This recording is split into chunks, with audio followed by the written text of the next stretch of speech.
പ്രേമ, ഈ American കോൺഗ്രസ്സിലെ Somali വംശജക്കാരിയായ Ilhan Omar അവരുടെ American പൗരത്വം നേടിയെ സംബന്ധിച്ച് ഒരു ആരോപണം ഉണ്ടായിട്ടുണ്ട്. അത് പ്രസിഡന്റ് ട്രംപ് തന്നെയാണ്, US പ്രസിഡന്റ് ട്രംപ് തന്നെയാണ് അത് ആരോപണം ഉയർത്തിയിരിക്കുന്നത്. ആ ആരോപണം എന്താണ്? ആ ആരോപണം അവർക്കെതിരെയുള്ള ട്രംപിൻ്റെ ആരോപണത്തിൻ്റെ നിജസ്ഥിതി എന്താണ്? ഒന്ന് പറയാമോ? ചേട്ടാ, ഇത് വളരെ ഗുരുതരമായ ആരോപണമാണ്. അമേരിക്കൻ പ്രസിഡന്റ് ആ സ്ഥാനപ്പേര് ചേർത്ത് പറയുമ്പോഴേ അതിന്റെ ഗൗരവം പിടികിട്ടുള്ളൂ. അമേരിക്കൻ പ്രസിഡന്റ് നടത്തിയ ഒരു ആരോപണം. അപ്പോ ആ ഒരു പദവിയിൽ ഇരിക്കുന്നയാൾ നടത്തിയ ആരോപണം വെറും വാക്കാകാൻ വഴിയില്ല. പക്ഷേ അത് ആരോപണം ഇത്തിരി കടുത്തുപോയി എന്നതാണ് പറയേണ്ടി വരും. കാര്യം ഇവരൊരു സൊമാലിയൻ വംശജയാണ്. ട്രംപ് കടുത്ത വംശീയവാദിയാണ്. അമേരിക്കക്കാർക്ക് മാത്രം മതി എന്നുള്ള നിലപാടെടുക്കുന്ന ആളും കൂടിയാണ് ട്രംപ്. അങ്ങനെയുള്ള ട്രംപ് ഈ ഇൽഹാൻ ഒമറിന് നേരെ ഉന്നയിക്കുന്ന ആരോപണം എന്തെന്നാൽ, ഈ ഇൽഹാൻ ഒമർ അമേരിക്കൻ പൗരത്വം നേടുന്നതിന് വേണ്ടിയിട്ട് സ്വന്തം സഹോദരനെ വിവാഹം കഴിച്ചു.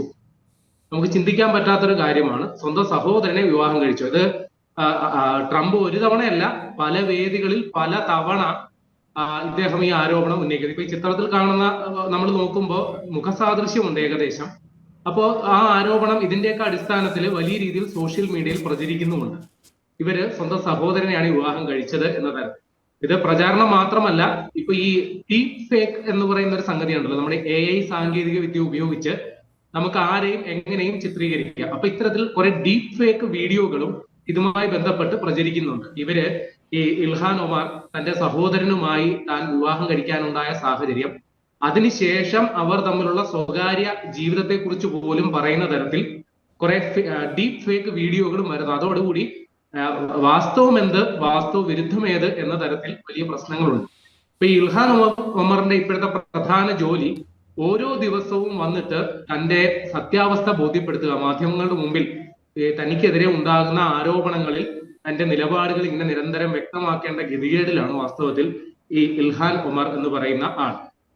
ഇവര് മിനസോട്ട എന്ന് പറയുന്ന അമേരിക്കൻ സ്റ്റേറ്റിൽ നിന്നുള്ള നിലവിലെ അവിടുത്തെ കോൺഗ്രസ് പേഴ്സൺ ആണ്, അല്ലെങ്കിൽ ജനപ്രതിനിധി സഭയിലെ അംഗമാണ്. മുമ്പ് സെനറ്റർ ആയിരുന്നു, ഇപ്പോ ജനപ്രതിനിധി സഭയിലെ അംഗം കൂടിയാണ്. ഇവര് ഡെമോക്രാറ്റ് പാർട്ടിയുടെ ഒരു നേതാവ് കൂടിയാണ്. അപ്പോൾ ഡെമോക്രാറ്റ് പാർട്ടി എന്ന് പറയുമ്പോൾ ട്രംപിന് കണ്ണെടുത്താൽ കണ്ടുകൂടാ പ്രതിപക്ഷ പാർട്ടിയാണ്. അപ്പൊ അതിന്റെ കൂടി കണ്ണുകടി ട്രംപിന്റെ ഭാഗത്തു നിന്നുണ്ട് എന്നുകൂടി മനസ്സിലാക്കണം. ഇപ്പൊ ട്രംപ് ഇവരുടെ സോഷ്യൽ മീഡിയ പോസ്റ്റുകൾ, അതായത് ഇവര് ഡെമോക്രാറ്റ് ആയതുകൊണ്ട് മാത്രമല്ല, ഇവർ നിരന്തരം ട്രംപിനെ പല കാര്യങ്ങളിലും കടുത്ത രീതിയിൽ വിമർശിക്കുന്ന ആൾ കൂടിയാണ്. അപ്പോ ട്രംപിന്റെ കണ്ണിലെ കരടാണ്. അപ്പൊ ഒരു പ്രസംഗത്തില് ഇദ്ദേഹം നടത്തിയ പരാമർശം ഇങ്ങനെയായിരുന്നു: ഈ സൊമാലിയക്കാർ എന്ന് പറയുന്നത് ഒരു ഗാർബേജ് ആണ്. ഗാർബേജ് എന്ന് പറയാൻ അറിയാലോ, ചവറുകൂന ആണ്. അതില് ഈ പറയുന്ന ഇൽഹാൻ ഒമറും അവരും ഗാർബേജ് ആണ്. അവര് മാത്രമല്ല, അവരുടെ സുഹൃത്തുക്കളും ഗാർബേജ് ആണ്. അപ്പൊ ഇവരെ നമ്മുടെ സമൂഹത്തിൽ, നമ്മുടെ രാജ്യത്ത് ആവശ്യമില്ല, ഇവരെ ഇവിടെ നിന്ന് ഓടിക്കണം എന്നുള്ളതാണ് ട്രംപിന്റെ നിലപാട്. അപ്പോ ട്രംപ് ഇത്തരത്തിൽ വിവാദ പ്രസ്താവനകൾ നടത്തുന്ന ആദ്യമൊന്നുമല്ല. ട്രംപിന്റെ തെരഞ്ഞെടുപ്പ് ക്യാമ്പയിന്റെ സമയത്ത് മെക്സിക്കോക്കാർ അവര് അമേരിക്കയിൽ വരുന്നത് റേപ്പ് ചെയ്യാൻ വേണ്ടിയാണ് എന്ന തരത്തിൽ പറഞ്ഞിട്ടുള്ള ആൾ കൂടിയാണ് ട്രംപ്. അപ്പോ അദ്ദേഹം ഇങ്ങനെ പറഞ്ഞതിൽ നമുക്ക് അത്ഭുതപ്പെടേണ്ട കാര്യമൊന്നുമില്ല. അപ്പൊ ഈ ഇൽഹാൻ ഒമർ അവര് സൊമാലിയക്കാരി ആണെന്നുള്ളത് വാസ്തവം തന്നെയാണ്. പക്ഷെ അവര് വളരെ കുട്ടിയായിരുന്നപ്പോഴാണ് അമേരിക്കയിലേക്ക് വരുന്നത്. 2000-ൽ ഇവർക്ക് അമേരിക്കൻ പൗരത്വവും കിട്ടിയതാണ്. ഇവര് 3 വിവാഹം കഴിച്ചിട്ടുണ്ട്. ഇപ്പോൾ നിലവിലുള്ളത് ടിം മൈനറ്റ് എന്ന് പറയുന്ന ഒരു വെളുത്ത വർഗ്ഗക്കാരനാണ്. അപ്പൊ ഇദ്ദേഹം ഒരു പൊളിറ്റിക്കൽ കൺസൾട്ടന്റ് കൂടിയാണ്. ഈ ഇൽഹാൻ ഒമറിന്റെ തെരഞ്ഞെടുപ്പ് ക്യാമ്പയിനും അടക്കമുള്ള കാര്യങ്ങളൊക്കെ ഇപ്പൊ ഇദ്ദേഹം തന്നെയാണ് നിയന്ത്രിക്കുന്നത്. അപ്പൊ അവരുടെ ജീവിതം വളരെ സ്വസ്ഥമായിട്ട് പോകുന്നു. ഇതിനു മുമ്പ് 2 വിവാഹം കൂടി കഴിച്ചിരുന്നു ഇൽഹാൻ ഒമർ. ആദ്യ വിവാഹം അഹമ്മദ് അബ്ദിസലാൻ ഹിർസി എന്ന് പറയുന്നയാളെ 2002-ലാണ് ഇവർ വിവാഹം കഴിച്ചത്. ആ ബന്ധത്തിൽ 2008 വരെ ആ ബന്ധം തുടർന്നു. ആ ബന്ധത്തിൽ 2 കുട്ടികൾ ഉണ്ടായിരുന്നു. 2008-ൽ വിവാഹമോചനം നേടി. അപ്പൊ അതിനുശേഷം ഇവർ രണ്ടാമതൊരു വിവാഹം കഴിക്കുന്നു. അയാളുടെ പേരാണ് അഹമ്മദ് നോ സൈദ് എൽമി. ഈ എൽമി ആണ് ഇവരുടെ സ്വന്തം സഹോദരനാണ് എന്ന തരത്തിൽ ചിത്രീകരിക്കപ്പെടുന്നത്. ഇപ്പൊ 2009 മുതൽ 2011 വരെയായിരുന്നു ഇവരുടെ ബന്ധം. ഒരു 2 വർഷക്കാലം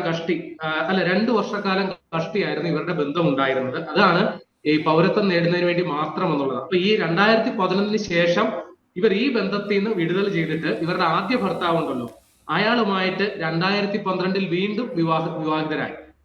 എന്നിട്ട് വീണ്ടും ഒരു കുട്ടി കൂടി ജനിക്കുന്നു. 2018 വീണ്ടും അവര് ബന്ധം വേർപെടുത്തുന്നു. 2019 ഔദ്യോഗികമായിട്ട് വിവാഹ ബന്ധം വേർപെടുത്തുന്നു.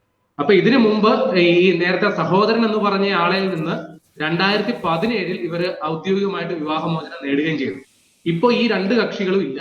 മൂന്നാമതൊരാൾ, അതായത് ഈ ടിം മൈനറ്റ് എന്ന് പറയുന്ന നമ്മൾ നേരത്തെ ചിത്രത്തിൽ കണ്ട വെളുത്ത വർഗ്ഗക്കാരൻ, അദ്ദേഹവുമായിട്ട് 2020 ഇവര് വിവാഹം കഴിക്കുകയും ചെയ്തു.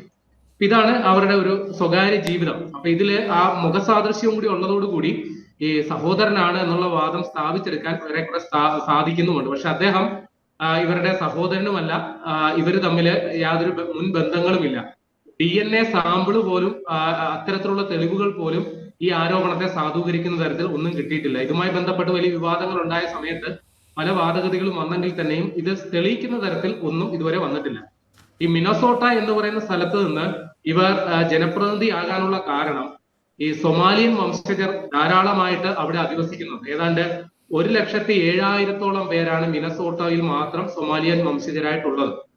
അപ്പൊ അതില് വളരെ കുറച്ചു പേർ മാത്രം ആണ് അവര് അമേരിക്കൻ പൗരത്വം ഇല്ലാതെയുള്ളത്. അതിൽ 90% പേരും അമേരിക്കൻ പൗരത്വം നേടിയവരാണ് എന്നുള്ളതാണ് ഈ ഇൽഹാൻ ഒമർ പറയുന്നത്.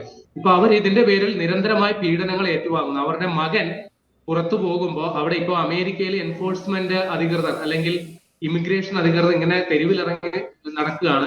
സംശയാസ്പദപരമായി കാണുന്നു. ഇപ്പൊ കറുത്ത വർഗ്ഗക്കാരെ പ്രത്യേകിച്ചും അവരുടെ രേഖകളൊക്കെ പരിശോധിച്ച് ഇപ്പൊ അങ്ങനെ അല്ലാത്തവരെയൊക്കെ അവർ നിരന്തരം നാട് കടത്തിക്കൊണ്ടുപോയിരിക്കുന്നുണ്ട്. ഇപ്പൊ സ്വന്തം മകന് അത് ഈ ഭയം മൂലം നിരന്തരം തന്റെ പാസ്പോർട്ട് കയ്യിൽ കൊണ്ടു നടക്കേണ്ട അവസ്ഥയിലാണ് എന്നാണ് ഇവരിപ്പോ പറയുന്നത്. ഇത് കൂടാതെ ഞാൻ നേരത്തെ പറഞ്ഞു ഈ സൊമാലിയൻ വംശജർ ഏറെയുള്ള അവർ മിനസോട്ടോയിൽ പോലും വളരെ കുറച്ച് പേര് മാത്രമേ ഈ പൗരത്വം നേടാതെ ഉള്ളൂ. അമേരിക്കയിൽ മൊത്തം ഏതാണ്ട് 2,60,000-ഓളം പേരാണ് ഈ സൊമാലിയൻ വംശജരായിട്ടുള്ളത്. അതിൽ കഷ്ടിച്ച് 22,000 പേർക്ക് മാത്രമാണ് നിലവില് അവിടെ പൗരത്വം ഇല്ലാത്തത്. അപ്പൊ ബാക്കി എല്ലാവരും അമേരിക്കൻ സ്വദേശികളാണ്. അപ്പൊ അവരെയാണ് ട്രംപ് നിരന്തരം ഇങ്ങനെ അടച്ചാക്ഷേപിച്ചുകൊണ്ടിരിക്കുന്നത് എന്നുള്ളത് കൂടി മനസ്സിലാക്കണം. പക്ഷെ നമുക്ക് അമേരിക്കയെ കുറിച്ച് പൊതുവെ അറിയാം. ആ രാജ്യം രൂപപ്പെട്ടത് തന്നെ കുടിയേറ്റക്കാർ വന്ന് ആ രാജ്യത്തിന് വേണ്ടി വലിയ സംഭാവനകൾ ചെയ്തതാണ്. പണ്ട് കാലത്ത് അവിടെ അടിമ വ്യാപാരം പോലും ഉണ്ടായിരുന്നു. കറുത്ത വർഗ്ഗക്കാരായിട്ടുള്ളവർ പോലും അവിടെ അടിമകളായിട്ട് വന്നിട്ട് പോലും ആ രാജ്യത്തിന് വേണ്ടി പണിയെടുത്താണ് ആ രാജ്യം ഇന്ന് ഈ നിലയിലായത്. അപ്പോ സമ്പത്തും മറ്റു സൗകര്യങ്ങളൊക്കെ ആയപ്പോ മറ്റുള്ളവർ വേണ്ട, ഞങ്ങൾ മാത്രം മതി എന്നൊരു നിലപാടിലേക്ക് അമേരിക്ക ചുരുങ്ങുന്നു എന്നുള്ളതാണ് വാസ്തവം. അപ്പൊ ആ ഒരു ചിന്താഗതിയിൽ നിന്നുകൊണ്ടാണ് ട്രംപ് ഇത്തരത്തിൽ ഒരു ജനപ്രതിനിധിയെ പോലും അവരുടെ വിവാഹത്തെ പോലും അടച്ചാക്ഷേപിച്ചുകൊണ്ട് ഇത്തരത്തിലുള്ള പ്രസ്താവനകൾ ഇറക്കുന്നത്.